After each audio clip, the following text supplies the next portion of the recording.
4 ವರ್ಷದಿಂದ ನೀವು ಕಳಿಸಿಲ್ಲ ಅಂತ ಹೇಳಿದ್ರೆ ತಿಂದುಂಡು ಆರಾಮಾಗಿ ಬೆಚ್ಚಿಗೆ ಮಲಗಿದ್ರ ಅನ್ನೋದು ನನ್ನ ಪ್ರಶ್ನೆ.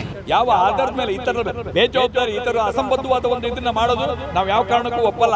ಲಕ್ಷಾಂತರ ಜನ ಸೇರಿಸಿ ಇತಿಹಾಸ ನಿರ್ಮಾಣ ಮಾಡುವಂತ ಹೋರಾಟವನ್ನು ನಾವು ಕೈಗೆತ್ತಿಕೊಳ್ಬೇಕಾಗ್ತದೆ. ನೀವು ಬಂದು ಪರಿಹಾರ ನೀಡ್ತೀರಾ? ನೀವು ಬಂದು ಮಕ್ಕಳು ಮರಿ ಸಾಕ್ತೀರಾ? ಯಾಕೆ ಈ ರೀತಿ ಮಾಡ್ತಾ ಇದ್ದೀರಿ? ಇಲ್ಲಿವರೆಗೆ ಬಂದಿದ್ದೀರಿ, ನಿಮ್ಗೆ ಏಕಾಏಕಿ ಈಗ ಯಾಕೆ ಬಂತು?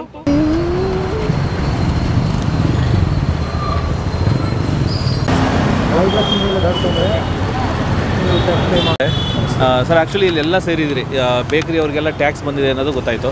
ಸೊ ಯಾಕೆ ಈ ರೀತಿ ಆಯಿತು ಸರ್? ನೋಡಿ, ಇವತ್ತಿನವರೆಗೆ ಸಣ್ಣ ಉದ್ದಿಮೆದಾರರು ಬೇಕ್ರಿ, ಕಾಂಡಿಮೆಂಟ್ಸು ಆ ಥರ ಈ ಥರ ಮಾಡೋರೆಲ್ಲ ಯಾವತ್ತೂ ಟ್ಯಾಕ್ಸ್ ಕಟ್ಟಿದ್ದಿಲ್ಲ. ಯಾಕೆಂದರೆ ಅವರು ಸಣ್ಣ ಉದ್ದಿಮೆದಾರರಾಗಿದ್ದರು, ಅವರಿಗೆ ದುಡ್ಕೊ ತಿನ್ನೋದೇ ಕಷ್ಟ ಆಗಿತ್ತು. ಅದು ಅವ್ರು ಮಾರುವಂಥ ವಸ್ತುಗಳು ಯಾವುದು? ಹಾಲು, ತರಕಾರಿ, ಹಣ್ಣು, ಈ ಥರ ಆ ಒಂದು ಸಿಗರೇಟು ಇದರಲ್ಲಿ ಏನಾಗ್ತಾಯಿದೆ ಅಂತ ಹೇಳಿದರೆ ಎಲ್ಲದರಲ್ಲೂ ಕೂಡ ಲಾಭ ಕಿಂಚಿತ್ತು ಲಾಭ ಅಷ್ಟೇ, ದೊಡ್ಡ ಲಾಭ ಇಲ್ಲ, ಬರೀ ಕಿಂಚಿತ್ತು ಲಾಭ ಸಿಗುವಂಥದ್ದು. ಒಂದು ಹಾಲು ಪ್ಯಾಕೆಟ್ ಮಾರಿದರೆ ಅಂದಾಜು 50 ರೂಪಾಯಿ ಅಂತ ಹೇಳಿದರೆ 50 ಪೈಸೆಯಿಂದ 1 ರೂಪಾಯಿ ಸಿಗ್ತದೆ. ಆದರೆ ಏಕಾಏಕಿ ನಮ್ಮ ಕಮರ್ಷಿಯಲ್ ಟ್ಯಾಕ್ಸ್ನವರು, ಸರ್ಕಾರದ ದಿನದಲ್ಲಿ ಬರುವಂಥ ಕಮರ್ಷಿಯಲ್ ಟ್ಯಾಕ್ಸ್ನವರು ಒಂದೊಂದು ಬೇಕ್ರಿ, ಕಾಂಡಿಮೆಂಟ್ಸ್ ಅವರಿಗೆ 40 ಲಕ್ಷ, 50 ಲಕ್ಷ, 75 ಲಕ್ಷ, 1 ಕೋಟಿ, 20 ಲಕ್ಷ, ಹೀಗೆ ಅದು ಹೇಳ್ತಾ ಹೋದರೆ ನಮಗೆ ಬೇಸರ ಆಗ್ತದೆ. ಯಾಕೆಂದರೆ ನಮ್ಮ ಇದ್ದವರೆಲ್ಲ ಯೋಚನೆ ಮಾಡ್ತಾರೆ, ಇಷ್ಟು ನಾವು ನಮ್ಮಲ್ಲಿ ಟ್ರಾನ್ಸಾಕ್ಷನ್ ಆಗಿದೆ ಅನ್ನೋ ಒಂದು ಟೆನ್ಷನ್ನಲ್ಲಿದ್ದಾರೆ. ಟ್ರಾನ್ಸಾಕ್ಷನ್ ಆಗಿರೋದ ಎಲ್ಲ ಹಣವನ್ನು ಕೂಡ, ಟ್ರಾನ್ಸಾಕ್ಷನ್ ಮಾಡಿರೋ ಎಲ್ಲ ಹಣವನ್ನು ಕೂಡ ದುಡಿಮೆ ಅಂತ ಹೇಳಿ ತಿಳಿದು ಯಾವ ಆಧಾರದ ಮೇಲೆ ಅವ್ರು ಕೊಟ್ಟರು ಅನ್ನೋದು ನನಗೆ ಗೊತ್ತಿಲ್ಲ. ಈಗ ನೋಡಿ, ಬಾಳೆಹಣ್ಣು ಮಾರಿದರೆ ಅದಕ್ಕೆ ಟ್ಯಾಕ್ಸ್ ಇಲ್ಲ, ತರಕಾರಿ ಮಾರಿದರೆ ಟ್ಯಾಕ್ಸ್ ಇಲ್ಲ, ಹಾಲು ಮಾರಿದರೆ ಟ್ಯಾಕ್ಸ್ ಇಲ್ಲ. ಆದರೆ ಯಾವ ಆಧಾರದ ಮೇಲೆ ಇಷ್ಟಿಷ್ಟು ಕಟ್ಟಬೇಕಂತ ಕೊಟ್ಟರು ನನಗೆ ಗೊತ್ತಾಗ್ತಾ ಇಲ್ಲ. ಇದೊಂಥರ ಏನಾಗಿದೆ ಅಂತ ಹೇಳಿದರೆ ಬಡವರ ಮೇಲೆ ಬ್ರಹ್ಮಾಸ್ತ್ರ ಅಂತ ಹೇಳ್ತಾರಲ್ಲ, ಆ ರೀತಿ. ಅದಲ್ಲದೇ 2021ರಿಂದ ಟ್ಯಾಕ್ಸ್ ಕಟ್ಟಿಸಿದ್ದಾರೆ. ಡಿಜಿಟಲ್ ಇಂಡಿಯಾದ ಹೆಸರಿನಲ್ಲಿ ಬಂದಿರುವಂಥದ್ದು 2021ರಿಂದ. ನಾನು ಕೇಳ್ತಾ ಇರೋದು 2021ರಿಂದ ಏನು ಕಮರ್ಷಿಯಲ್ ಟ್ಯಾಕ್ಸ್ ಅಧಿಕಾರಿಗಳು ನೀವು ಸಂಬಳ ತಗೊಂಡಿಲ್ವಾ? ಸಿಬ್ಬಂದಿಗಳಿಗೆ ಸಂಬಳ ಕೊಟ್ಟಿಲ್ವಾ? ಯಾಕೆ ಈ ಪ್ರಶ್ನೆನ ಕೇಳ್ತಾ ಇದ್ದೀನಿ ಅಂತ ಹೇಳಿದರೆ, ಇದನ್ನು ಟ್ಯಾಕ್ಸಿಗೆ ನಿಮ್ಮ ಏನು ನಿಗದಿ ಇರ್ತದೋ, ಆ ನಿಯಮ ಏನಿರ್ತದೋ ಅದು ಮೀರಿದ ತಕ್ಷಣ ನೋಟಿಸ್ ಕಳಿಸ್ಬೇಕು. ನಿಮ್ದು ಅಷ್ಟಾಯ್ತು ರೀ, ಇಷ್ಟ ಆಯ್ತು ರೀ ಅಂತೇಳ್ಬಿಟ್ಟು ನೋಟಿಸ್ ಕಳಿಸ್ಬೇಕು. 4 ವರ್ಷದಿಂದ ನೀವು ಕಳಿಸಿಲ್ಲ ಅಂತ ಹೇಳಿದರೆ ತಿಂದುಂಡು ಆರಾಮಾಗಿ ಬೆಚ್ಚಿಗೆ ಮಲಗಿದ್ರ ಅನ್ನೋದು ನನ್ನ ಪ್ರಶ್ನೆ. ಅಂದರೆ ಈಗ 2020ರಿಂದ ಬಂದಿರೋದು, 21ರಿಂದ 2021ರ ಇದನ್ನು ಏಕಾಏಕಿ ಒಂದೇ ಸಲ ನೀವು ಕಟ್ತೀರಿ ಅಂತ ಹೇಳಿದರೆ ಮನೆ ಬಾಡಿಗೆನ ತಿಂಗಳು ಒಂದು ಸಲ ಕಟ್ಟೋಕ್ಕಾಗದೆ ಒದ್ದಾಡೋಂಥ ನಮ್ಮ ಬೇಕರಿ, ಕಾಂಡಿಮೆಂಟ್ ಸಣ್ಣ ಉದ್ಯಮಿಗಳಿಗೆ ನೀವು 4 ವರ್ಷದ ಒಟ್ಟಿಗೆ ಕಟ್ಟಿ ಅಂತ ಹೇಳಿದ್ರೆ, ಒಂದು ಮನೆ ಬಾಡಿಗೆ ನೋಡೋಕ್ಕೆ ಹೋದರೆ ಹೇಳ್ತಾರೆ, ಅಣ್ಣ ಕಡಿಮೆ ಆಗುತ್ತಾ, ಅಡ್ವಾನ್ಸ್ ಒಂಚೂರು ಕಡಿಮೆ ಆಗುತ್ತಾ ನೋಡಿ, ನಮ್ಮ ಹತ್ರ ದುಡ್ಡಿಲ್ಲ ಅಂತಾರೆ. 50 ಹೇಳಿದರೆ 20ಕ್ಕೆ ಆಗ್ತದೆ ನೋಡಿ ಅಂತಾರೆ. ಅಂಥದ್ರಲ್ಲಿ ಲಕ್ಷನ್ನ ಕಟ್ಟೋದು ಅಂತ ಹೇಳಿದರೆ ಅವನ ಬೇಕ್ರಿ ಮಾರೋದಲ್ಲ, ಅವನ ಆಸ್ತಿ ಮಾರಿದ್ರು. ಆಸ್ತಿನೂ ಕೂಡ ಏನು ನಮ್ಮಲ್ಲೆಲ್ಲ ಇರೋದೆಲ್ಲ ಬಗರು ಕುಮ್ಮ ಅದು ಇದು ಎಲ್ಲ ಇರೋದು, ಏನು ಖಾತೆ ಕಂದಾಯ ಕಟ್ಟಿದ್ದು ಯಾವುದೂ ಇಲ್ಲ, ಸುಮ್ಮನೆ ದುಡ್ಕೊ ತಿನ್ನೋಕ್ಕೇನೋ ಒಂದು ಬಂದಿದ್ದಿರ್ತದೆ, ಅದನ್ನು ಮಾರಿದ್ರೂ ಇಲ್ಲ. ಮತ್ತು ಈ ಕಿಡ್ನಿ ಮಾರೋಣ ಅಂತ ಹೇಳಿದರೆ ಕಿಡ್ನಿನೂ ಇವಾಗ ಸರಿ ಇಲ್ಲ. ಇವಾಗಿನ ಪರಿಸ್ಥಿತಿ ಹದಗೆಟ್ಟೋಗಿದೆ, ಹಾರ್ಟ್ ಸರಿ ಇಲ್ಲ, ಕಿಡ್ನಿ ಸರಿ ಇಲ್ಲ, ಇದು ಸಹ ಆಗೋಗಿದೆ. ಇವಾಗಿನ ಒಂದು ಆಹಾರ ಸ್ಥಿತಿಯಲ್ಲಿ ನಾವು ಆ ರೀತಿ ಹದಗೆಟ್ಟಿದ್ದೀವಿ. ಇನ್ನು ಏನನ್ನ ಮಾರಿ ನಾವು ಇದನ್ನು ಕಟ್ಟಬೇಕು? ಏನನ್ನು ಮಾರಿ ಟ್ಯಾಕ್ಸನ್ನು ಕಟ್ಟಬೇಕು? ಒಂದು ಟ್ಯಾಕ್ಸ್ ಕಳ್ಸೋಕ್ಕೆ ಒಂದು ಇತಿಮಿತಿ ಇಲ್ವಾ? ಇದು ಯಾವ ಆಧಾರದ ಮೇಲೆ ನೀವು ಇದನ್ನು ತೆರಿಗೆಯನ್ನು ಫಿಕ್ಸ್ ಮಾಡಿದ್ರಿ? ಯಾವ ಆಧಾರ? ಅಂದರೆ ಫೋನ್ಪೇನಲ್ಲಿ ಟ್ರಾನ್ಸಾಕ್ಷನ್ ಆಗಿದೆಯಲ್ಲ? ಹೌದು, ನಾನು ಹೇಳೋದು ಸರ್ ಟ್ರಾನ್ಸಾಕ್ಷನ್ ಆಗಿದೆ. ಯಾವುದ್ರಲ್ಲಿ ಟ್ರಾನ್ಸಾಕ್ಷನ್ ಆಗಿದೆ ಅಂತ ತಿಳಿಸಿದ್ದೀರಾ? ತರಕಾರಿ ಅಂಗಡಿಯವ್ರಿಗೆ ಕಳಿಸಿದಿರಿ ನೀವು. ತರಕಾರಿಗೆ ಹಾಗಾದರೆ ಟ್ಯಾಕ್ಸ್ ಇದೆಯಾ? ಅವನಿಗೆ ನೀವು ಟ್ರಾನ್ಸಾಕ್ಷನ್ ಆಗಿದೆ ಅಂತ ಹೇಳ್ಬಿಟ್ಟು ಇಷ್ಟಿಷ್ಟು ಕಟ್ಬಿಟ್ರೆ, ಯಾರು ಒಬ್ಬ ಹಾರ್ಟ್ ಅಟ್ಯಾಕ್ ಆಗಿ ಹೋಗ್ಬಿಟ್ರೆ, ನೀವು ಕಳಿಸಿರೋ ಅಮೌಂಟನ್ನು ನೋಡಿ ಹಾರ್ಟ್ ಅಟ್ಯಾಕ್ ಆಗಿ ಎಲ್ಲಾದರೂ ಹೋಗಿದ್ರೆ ಅವನ ಮನೆಗೆ ಆಸರೆ ನೀವು ಹಾಕ್ತೀರಾ?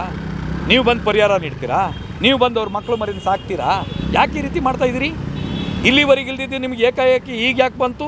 ನೀವು ಮಾಡೋದೇ ಹೋದಾದರೆ ಮಾಡಿ ಸ್ವಾಮಿ, ಟ್ಯಾಕ್ಸ್ ಕಟ್ಟಬೇಕು.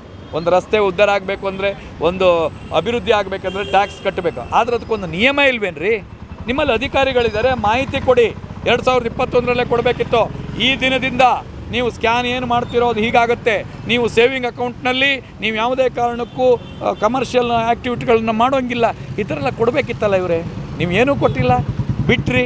ಅದೇನು ಹೇಳಿದ್ರಲ್ಲ, ಬಿಟ್ಟು ಹಿಡ್ದೆ ಅಂತೇಳಿ. ನೀವು ಹಿಡಿದಿದ್ದೀರಿ, ಯಾರನ್ನ ಹಿಡಿದ್ರಿ? ದೊಡ್ಡ ದೊಡ್ಡ ಉದ್ಯಮಿಗಳನ್ನ ಹಿಡಿದಿದ್ರೆ ನಡೀತಿತ್ತೇನೋ, ಹೋಗಿ ಏನಕ್ಕೂ ಬೇಡದಿದ್ದರೆ ನಡೀತಿದ್ರೆ. ಅವ್ರ ಹತ್ರ ಯಾವ ದುಡ್ಡು ಇಲ್ಲ. 2 ಲಕ್ಷ ರೂಪಾಯಿ ವ್ಯಾಲ್ಯೂ ಬಾಳುವಂಥ ಬೇಕ್ರಿ, 2 ಲಕ್ಷ ರೂಪಾಯಿ ಬಾಳುವಂಥ ಬೇಕ್ರಿಗೆ 30 ಲಕ್ಷ ರೂಪಾಯಿ ಬಂದಿದ್ದೇ ಹೋದರೆ ಅದು ಹೆಂಗೆ ಕಟ್ಟಬೇಕು ಮಾನ್ಯ ಮುಖ್ಯಮಂತ್ರಿಗಳೇ ಹೇಳಬೇಕು.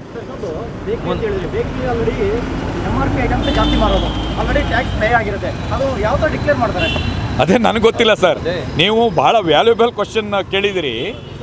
ಇದು ಯಾವ ರೀತಿ ಡಿಕ್ಲೇರ್ ಮಾಡಿದ್ದಾರೆ ಅನ್ನೋದೇ ನನಗೆ ಗೊತ್ತಾಗ್ತಾ ಇಲ್ಲ. ಅಂದರೆ ಬಂದಿದ್ದ ದುಡ್ಡಿಗೆ ಅಷ್ಟಕ್ಕೂ ಟ್ಯಾಕ್ಸ್ ಹಾಕಿ ಕಳಿಸಿದಾರಲ್ಲ, ಹಾಗಾದ್ರೆ ವಾಪಸ್ ಕೊಡೋಂಥದ್ದು ಎಂಥದ್ದು ಇಲ್ವಾ? ಸೇಲ್ ಆಗಿದ್ದು ಮಾತ್ರ ನಾವು ವಾಪಸ್ ಐಟಮ್ ತರಲಿಕ್ಕೆ ದುಡ್ಡು ಕೊಡೋದು ಬೇಡವಾ? ಯಾವ ಆಧಾರದ ಮೇಲೆ ಈ ಥರ ಬೇಜವಾಬ್ದಾರಿ, ಈ ಥರ ಅಸಂಬದ್ಧವಾದ ಒಂದು ಇದನ್ನು ಮಾಡೋದು ನಾವು ಯಾವ ಕಾರಣಕ್ಕೂ ಒಪ್ಪಲ್ಲ. ಅಸಂಬದ್ಧವಾದ ಮಾಡಿದಿರಿ ನೀವು, ಇದು ಹಾಸ್ಯಾಸ್ಪದವಾಗಿದೆ ನಿಮ್ಮದು. MRPL ಬರ್ತದೆ, ಸಿಗರೇಟ್ ಬರ್ತದೆ, ಸಿಗರೇಟ್ ಸಿಕ್ಕದೆ 20 ಪೈಸೆ 30 ಪೈಸೆ ಸಿಕ್ಕುತ್ತೆ ಒಂದು ಸಿಗರೇಟ್ ಮೇಲೆ. ಅದರಲ್ಲಿ ಏನ್ರಿ ಸಿಗ್ತದೆ? ಸಿಗರೇಟ್ ಟ್ಯಾಕ್ಸಲ್ಲಿ ಪೇ ಆಗಿ ಬರ್ತದೆ. ಒಂದು ಸಿಗರೇಟು ಪರ್ಚೇಸ್ ಮಾಡಬೇಕಾದ್ರೆ 87% ಟ್ಯಾಕ್ಸ್ ಆಗುತ್ತೆ ರೀ. 87% ಟ್ಯಾಕ್ಸ್ ಪೇ ಆಗಿ ಬರ್ತದೆ.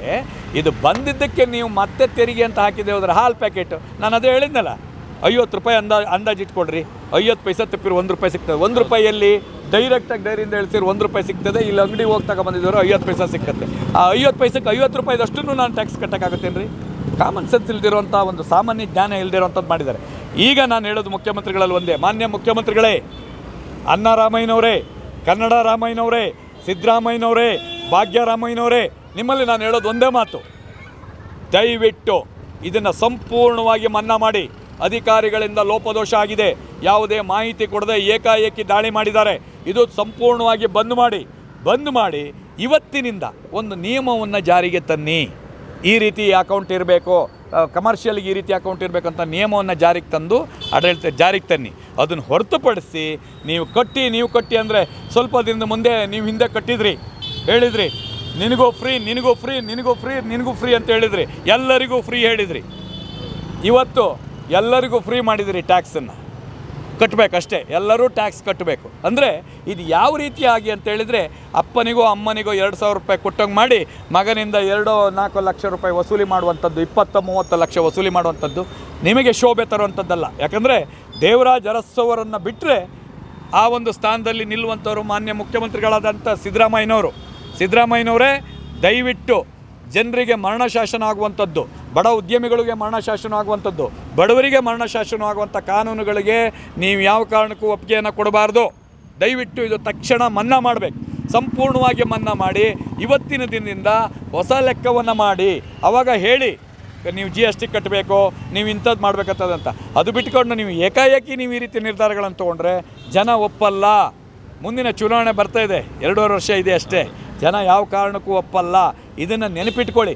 ಯಾಕೆಂದರೆ ಮತವನ್ನು ಸಂಪೂರ್ಣವಾಗಿ 100ಕ್ಕೆ 100 ಮತವನ್ನು ಹಾಕುವಂಥವ್ರು ಯಾರು ಅಂತ ಹೇಳಿದರೆ ಸಾಮಾನ್ಯ ಬೀಡಾ ಅಂಗಡಿ, ಬೇಕ್ರಿ, ಸಾಮಾನ್ಯ ಸಣ್ಣ ಉದ್ದಿಮೆದಾರರು, ಕಾರ್ಮಿಕರು ಮಾತ್ರ ಮತವನ್ನು, ಎಷ್ಟೇ ಕಷ್ಟ ಆದರೂ ಹೋಗಿ ಮತವನ್ನು ಚಲಾವಣೆ ಮಾಡಿ ಬರ್ತಾರೆ. ಎಲ್ಲೋ ಸ್ಟಾರ್ ಹೋಟ್ಲಲ್ಲಿ ಕೂತ್ಕೊಂಡು ಮಾತಾಡೋರು ನಿಮ್ಮ ಬೆಂಬಲಕ್ಕೆ ದುಡ್ಡೊಂದು ಕೊಡೋಕ್ಕೆ ಬರ್ತಾರೆ, ಬಿಟ್ಟರೆ ಯಾವುದೇ ಕಾರಣಕ್ಕೂ ಮತ ಹಾಕಕ್ಕೆ ಬರಲ್ಲ. ಮತ ಹಾಕೋರು ಸಾಮಾನ್ಯ ನೀವು ನಮ್ಮನ್ನು ನೀವು ಮನದಲ್ಲಿ ಇಟ್ಕೋಬೇಕಾಗುತ್ತೆ. ಇದನ್ನು ಮನದಲ್ಲಿ ಇಟ್ಕೊಂಡು ಮುಂದಿನ ನಿರ್ಧಾರ ತೊಗೊಳ್ಳಿ. ಇಲ್ಲ ಅಂತ ಹೇಳಿದ್ದೆ ಹೌದಾದರೆ ಲಕ್ಷಾಂತರ ಜನ ಸೇರಿಸಿ ಇತಿಹಾಸ ನಿರ್ಮಾಣ ಮಾಡುವಂಥ ಹೋರಾಟವನ್ನು ನಾವು ಕೈಗೆತ್ತಿಕೊಳ್ಬೇಕಾಗ್ತದೆ. Thank you.